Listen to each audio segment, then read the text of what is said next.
তো সকালবেলা যখন অ্যাটাক হয়েছে আমাদেরকে কি বলা হলো কি উনি তো নেই, তারপর একটা সোশ্যাল মিডিয়াতে ছড়ালো না উনি মরে গেছেন। এখন ডোনাল্ড ট্রাম্প নিজে এসে বলছেন কি খামেনি নেই, তাহলে খামেনি নেই এটা মেনে নিতে হবে। কিন্তু যদি খামেনি সকালবেলা যদি মারা গেছেন, তাহলে এই দিনের বেলা সেকেন্ড এক্সচেঞ্জে যেটা মিসাইল হয়েছে, যের মধ্যে ইরান দাবা জাব মেরেছে খাড়ি দেশে, 35টা মিসাইল মেরেছে ইসরায়েলকে, ওরা মিসাইল পাঠিয়েছে ইউএসএস লিঙ্কনকে, তাহলে ডিসিশন কে নিচ্ছে? ডিসিশন কে নিচ্ছে? তার মানে কাছে, তার মানে হলো ইরান যেটা কমান্ড এন্ড কন্ট্রোল আছে, ইরানে যারা ডিসিশন নিচ্ছে, যারা যাদের এম্পাওয়ার আছে মিসাইল ছাড়ার জন্য, ওরা ডিফেন্স মিনিস্টার মারার পর, খামেনি যাওয়ার পর, আইআরজি কমান্ডার মারার পর, এই যে সব বড় বড় লোক, তার সত্ত্বেও ওদের কাছে একটা ব্লু প্রিন্ট আছে, ওই ব্লু প্রিন্ট নিয়ে ওরা একটা কাজ চালিয়ে যাচ্ছে। তার মধ্যে খাড়ি দেশে আপনি তো কালকে দেখালেন কুয়েত থেকে বাহরিন পর্যন্ত সবাই ঘুরে দিলেন, সব জায়গায় মিসাইল মেরেছে ওরা, ইভেন ইউএই তে মেরেছে, সব জায়গায় মেরেছে, ওমানে মেরেছে, যেখানে যেখানে আপনার ছিল কিনা ওদের এ ছিল কি বলে আমেরিকান মিলিটারি এসেট ছিল, ওদেরকে মেরেছে। তাহলে এই ডিসিশনটা কে নিচ্ছে? এই ডিসিশনটা কি ওদের প্রেসিডেন্ট দিচ্ছেন? এই ডিসিশন কি ওদের ইরাকিয়ান রেভলিউশনারি গার্ড দিচ্ছে? এই ডিসিশন কি অলরেডি কোডেড ছিল তারপরে ওরা নিয়েছে? কেন যে ইরান যেটা কালকে যে অপারেশন করেছে পুরো দিন, সেকেন্ড এক্সচেঞ্জ যেটা করেছে, এটা অদ্ভুত, এটা অতুলনীয়। আমরা ভেবেছিলাম যে ইসরায়েলকে মারবে, যেটা মারলো। আমরা ভেবেছিলাম স্ট্র্যাটেজিক টার্গেট যেটা আছে আপনার ইউএসএস লিঙ্কন, ওকে মারবে, কিন্তু এরকম কিছু হয়নি। ওরা হাড়ি দেশকে অ্যাড্রেস করলো। শর্ট রেঞ্জ মিসাইল যাদের ওদের 2500 থেকে বেশি মিসাইল আছে, ওই মিসাইল গুলো ইস্তেমাল করলো। তার মানে ওদের কাছে ইন্টেলিজেন্স আছে, ওদের সামরিক যেটা ক্ষমতা আছে ওটা অক্ষুণ্ণ আছে। না, ইম্প্যাক্টটা কি হবে? আমরা এই খামেনি যখন মারা গেছেন, ওর জন্য আমরা দুটো জিনিস দেখছি। নাম্বার ওয়ান, এই আইআরজিসি ইরানিয়ান রেভলিউশনারি গার্ড ওরা কি করছে, আর দ্বিতীয় ইরানের লোক কি করছে। কেন যে ট্রাম্প নিজের একটা কথা বললেন যে আমরা যখন কাজ খতম হবে তারপরে আমরা ইরানের লোককে ওখানকার পজিশন আমরা দিয়ে দেবো। তাহলে আজকে ইরানের উপরে, এটা তো দেখুন রমজান মহিনা আছে, এটা খুব হোলি মাস আছে এখানে, আমরা কোন রকম লোককে রাস্তায় আমরা দেখছি না, কোন লোককে আমরা দেখে, হয়তো ইন্টারনেট বন্ধ আছে কিন্তু স্টারলিংকের যেটা আপনার লিঙ্ক আছে, মোর দেন 20,000 স্টারলিংক ওখানে অপারেট করছে ইলিগালি, যেটা স্মাগল করা হয়েছে। তাহলে এই যে ইরানিয়ান লোক, ওরা কি মর্নিং মানে ওরা দুঃখের জন্য চলে যাবে, না ওরা একটা নতুন একটা খামেনি অ্যানাউন্স করবে? এইটাই আমরা দেখতে চাইছি। একদিকে জনতা, একদিকে ইরানিয়ান লোক যারা আছেন ওরা, অন্যদিকে যারা ডিসিশন নেবে ওরা, এদের কাছে একটা সিস্টেম আছে যার মধ্যে 80 জন লোক, বড় বড় যারা রিলিজিয়াস গুরু আছে শিয়া রিলিজ মনে, ওরা একটা সাকসেশন দেবে। ওই সাকসেশনটা খামেনি করে চলে গেছে। তো ওই সাকসেশনের মধ্যে কার নাম আছে? অলরেডি আছেন গতকাল যিনি ডিসিশন দিচ্ছেন কিনা এখানে মারো, এখানে মারো, এই করো, ও করো, উনি এখন পজিশনে আছেন। তো এই দুটো জিনিস, দ্যাট কে সাকসেশনে আছে, কমান্ড এন্ড কন্ট্রোল কোথায় আছে। এরা রাজা পাহেরি নয় যে দেশ ছেড়ে পালে যাবে। এরা ইরানিয়ান লোক, এরা কেউ দেশ ছেড়ে পালায়নি, কেউ ডিফেক্টর নেই, কেউ বর্ডারের দিকে পালায়নি। ওরা বলছে তোমরা আসো, আমরা লড়াই করব। আপনি মনে আছে তো অনেকদিন আগে আপনাদের চ্যানেলে সবাই বলেছিলেন কি মার দেখছি আমি কোথায় আছে। গতকাল থেকে যে রিয়াকশন হচ্ছে, গতকাল থেকে যে ইরানিয়ান যেটার কাউন্টার অ্যাটাক হচ্ছে, অতুলনীয়, অদ্ভুত। তাহলে ইরানিয়ান যেটা মিলিটারি সামরিক ক্ষমতা যেটা আছে, মিসাইলের ক্ষমতা যেটা আছে, যাদের ওদের ইউবি ক্ষমতা আছে, ওটা অক্ষুণ্ণ আছে, ওরা এখনো ক্যাপেবল আছে।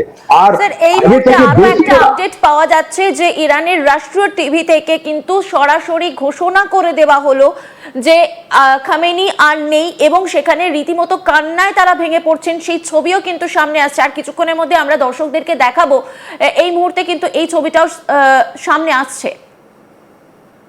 বিলকুল সেই দেখুন, এইটা আমি বললাম কি ওরা ওখানে কি করবে, মর্নিং পিরিয়ডে যাবে না, ওরা যে সাকসেশন আছে বলছে না আমরা আমেরিকার এগেনস্টে আমরা যুদ্ধ চালিয়ে যাব। এইটাই বড় কথা। যদি খামেনি, টাইমিং অফ খামেনির ডেথ ইজ ইম্পর্টেন্ট। ওটা আজকে নাহলে কালকে আমরা জানতে পারবো। যদি উনি সকালবেলা মারা গিয়েছিলেন, ওনার মৃত্যু ঘটেছিল, তাহলে পুরো দিনের এটা মিসাইল অ্যাটাক যেটা হয়েছে, এরা কারা? তার মানে ইরানের মধ্যে একটা গ্রুপ আছে, ইরানের মধ্যে ক্লোজ সাকসেশন প্ল্যান আছে। এটা তো কেউ আপনাকে জানাচ্ছে না কি ইরানের মধ্যে যেটা গ্রুপ আছে ওটা লড়াই চলে যাচ্ছে, সামরিক যেটা ক্যাম্পেইন আছে ওটা চলছে। তাহলে এরা কারা? ওদের ছবিগুলো এখন বেরোবে না পরে বেরোবে? কেন এত দেরের পর ইরানিয়ান যেটা অফিসিয়াল স্টেটমেন্ট আছে কিনা খামেনি মারা গেছেন, কেন যে ওরা টেস্ট করছিল, ইরানিয়ান যে টপ পিপল আছে ওদেরকে বলে দেওয়া হয়েছে আমরা ঝুঁকছি না, দেখো গতকাল যখন খামেনি সকালবেলা মারা গেছেন, মৃত্যু নিয়েছেন, আমরা এখন চালিয়েছি, তো একটা বড় মেসেজ ওদের ইরানের লোককে দিচ্ছে। অন্যদিকে আমেরিকা, আগে আমাদের বলা হতো সাইকোলজিক্যাল অপারেশন, এটা দ্বিতীয় বিশ্বযুদ্ধে সাইকোলজিক্যাল অপারেশন ছিল, যার মধ্যে হিটলারের যিনি ইনফরমেশন এন্ড প্রপাগেন্ডা মিনিস্টার ভয়েবল অনেক ভালো করতেন, এটা খুব রিফাইন করে দেওয়া হয়েছে। এখন মাইন্ড ওয়ার চলছে, এখন অ্যালগোরিদম ওয়ার চলছে, এখন সোশ্যাল মিডিয়া যেটা স্পেস আছে ওটা ওটা ডমিনেট করা শেষ চলছে। কত সৎ বেরোচ্ছে, কত মিথ্যা বেরোচ্ছে, এটা আমরা শুধু জানতে পারছি যখন বাহরিনের উপর আমরা দেখলাম, কুয়েতের উপরে আমরা দেখলাম, দুবাইতে আমরা দেখলাম, যখন বম স্যার, এই মুহূর্তে সেই ছবিটা আমরা দেখাচ্ছি যে ইরানের রাষ্ট্রীয় টিভি থেকে ঘোষণা করা হচ্ছে যে খামেনি আর নেই, এবং যিনি খবরটা পরিবেশন করছেন তাকে কিন্তু কান্নায় ভেঙে পড়তেও দেখা যাচ্ছে। সেই ছবিটাই দেখুন, দেখাচ্ছি।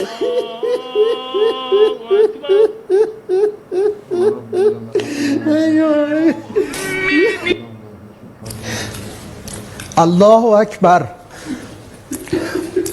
আল্লাহু আকবার, আল্লাহু আকবার। من المؤمنين رجال صدقوا ما عاهدوا الله عليه فمنهم من قضى نحبه ومنهم من ينتظر وما بدلوا تبدیلا. انا لله.